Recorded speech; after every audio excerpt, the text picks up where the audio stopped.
of these thoughts to change is to change the idea that I can't trust in my own nature to I trust in my own nature.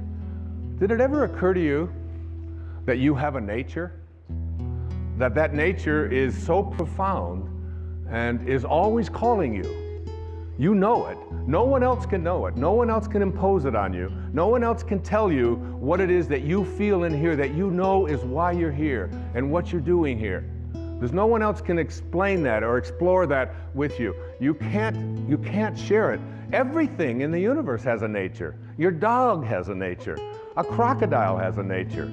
A duck has a nature. A crow has a nature. Everything has its nature. Everything has a dharma, including you. But what we've learned and we've grown up to believe is that I can't trust in that nature. My nature, to trust in your nature, to know that you came from a divine place of well-being and to trust in it. Listen to this, verse 38 of the Tao, a few lines. The great master follows his own nature and not the trappings of life. A truly good man is not aware of his goodness and is therefore good. Think about yourself. The first moment of life, the very first moment, that speck when you went from nowhere, N-O-W-H-E-R-E, to now here, N-O-W-H-E-R-E, from nowhere to now here. Same thing, just a little question of spacing, just a little different spacing, all right? So you went from nowhere, now you're in now here, and where do you think you're going? Nowhere, right? Back to nowhere. Who out there watching, who in this audience isn't going back to nowhere? That's where we're all headed, back to nowhere. So in that split second, then you lived inside your mother's womb for 9 months.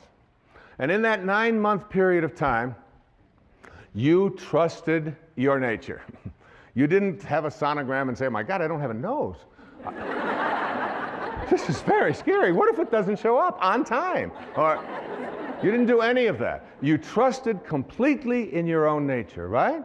And so did your mother. There's very little that you can do because what you were to become, everything that this physical body needed was all handled in there. And also, beyond what was needed for your physical world and what Lao Tzu called the world of the 10,000 things. The 10,000 things. There's 10 zillion things, obviously, in the physical world, but that's how he named it, the world of the 10,000 things. And in that world of the 10,000 things, everything returns back to its source.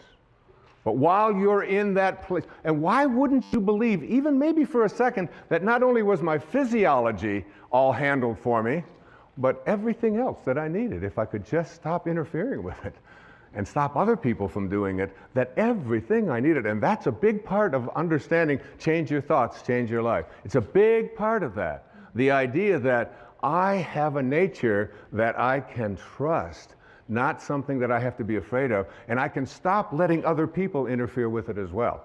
So what happens? We go through those 9 months, totally uninterrupted. We have no questions, everything works out. And then what? We say the very first thing, we pop out after 9 months, we'll take over from here. That was good work. Nice work, God. Thank you very much. And so what we'll do is just sort of edge you out of here, you know. So we edge God out. We take on an ego, E-G-O. And we edge out and we say, we'll take over. And we have an ego, and this ego, what this ego does is it takes on a set of beliefs. And these beliefs are that I am what I have, that I am what I do, that I am what other people think of me. So we're raised to believe that the more stuff I accumulate, the more things that I get, this is who I am. The more that people like me, this is what I'll get, and on it goes. So what we have to do is learn how to take this ego of ours, this part of us that believes that who we are is what we have, and what we do, and what other people think of us. But remember, if you grow up believing that you are what you do, then when you don't, you aren't. And if you believe that you are what you have, when it's gone, you aren't. And if you believe that you are what other people think of you, your reputation, which we raise people to believe, I have to be concerned with what other people think of me. Take this ego and retrain it And one of the ways that you do to retrain it is, first, you take this idea that the ego has of fear. What are you afraid of? Anybody out there, what are you afraid of? Shift from fear to curiosity. Become curious about what you're afraid of. That's what Lao Tzu taught me. Become curious about what you're afraid of. You're afraid of flying? Get curious about that. Get interested in that. You're afraid of snakes, you're afraid of disapproval, you're afraid. Just shift from fear and say, I'm going to become more curious about what I'm afraid of. And then take all of the things that you're attached to, like all of your photographs, like all of your furniture, like all of your clothing, like all of the stuff that you find so much attachment to, and start letting it go. Start letting it go. You know, the day that I turned that key on May the 11th in 2006, I didn't even know where it was going. I just knew there was a shift taking place. I felt freer than I'd ever felt, I think, in my life. In my mid-60s, out there on a whole new adventure. And here we are talking about it on national television, on PBS. Take that idea that you have to be attached to things and know that you came in with nothing, with no thing. And you're going to leave with nothing, with no thing. And understand that your life is a parenthesis in eternity. Live there without attachments. And then take your need to be in control of yourself, of others, of the situation, and shift from control to trust. Begin to have a trust.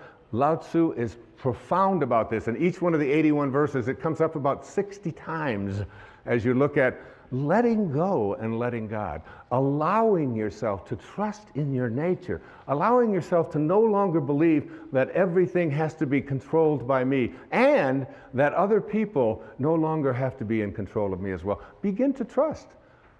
Just like you did for the first 9 months. You trusted. Your nose showed up. Your height showed up. Your eyes showed up. Whatever. It all showed up. It's all perfect. It's all divine.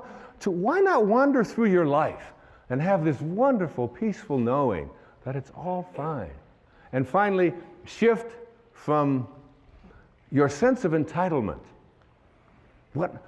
Nobody can treat me that way. I'm entitled to have this. Well, I paid for that. I let go. I mean, that in 1 year, I let go of all of my entitlements. I don't feel I'm entitled to anything. I'm just here. Shift from entitlements to radical humility. Lao Tzu speaks about it so often. Stay humble. Stay low. The greatest leaders are the ones who do the least. The ones who stay back and just model and allow. And at the end of the day, in one of the verses of the Tao, it says, the people will say, we did it ourselves. We did it ourselves.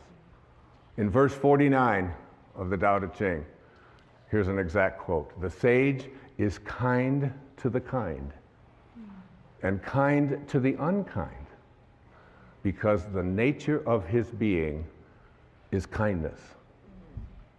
And also, be wise and help all beings impartially, abandoning none. You know what I do? Just before I did this program, I have to admit I was nervous.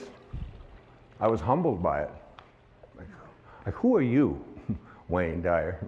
Who are you to read the Tao and believe that you can interpret it on television and interpret it in a book and spend a year and say, like, I got real humble with that. And you know what I say? Tao, which is just another word for God or source or Krishna or Allah or whatever you want to call it, guide me.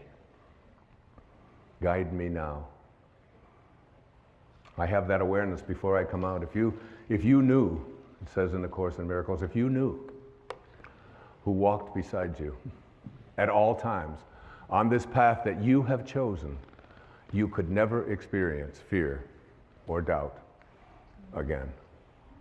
I remember Mother Teresa saying to a dear friend of mine who was asking what could he do? What could he do to do something for her? His name was Pat McMahon. He was on KTR radio in Phoenix. And finally, Mother Teresa said to him, you can do something for me. She said, tomorrow morning, get up at 4 a.m. and go out onto the streets of Phoenix and find someone who's living there who believes that he's alone and convince him that he's not. That's what you can do. That's how saints talk. That's how Lao Tzu speaks.